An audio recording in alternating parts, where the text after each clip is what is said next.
Hey guys, welcome back with me again in this channel. On today's tutorial, I'm going to show you how you can get a translucent look in Windows 11.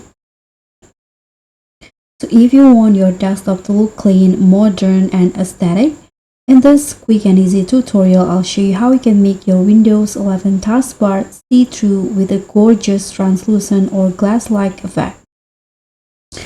So first, what you need to do is just open the Microsoft Store. And then in here, you can just search for this apps called translucent.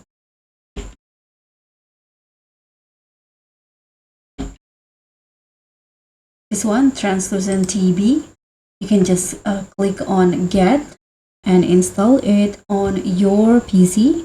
So I've already installed it, so I can just open the app. So once the app is installed, you can just click on or open the apps on the taskbar, this one, and go to the desktop options in here, and now choose clear. And just like that, now the taskbar is transparent or translucent. So that's all for me. Thank you so much for watching. Don't forget to like, comment and subscribe, and also click on thanks. Bye.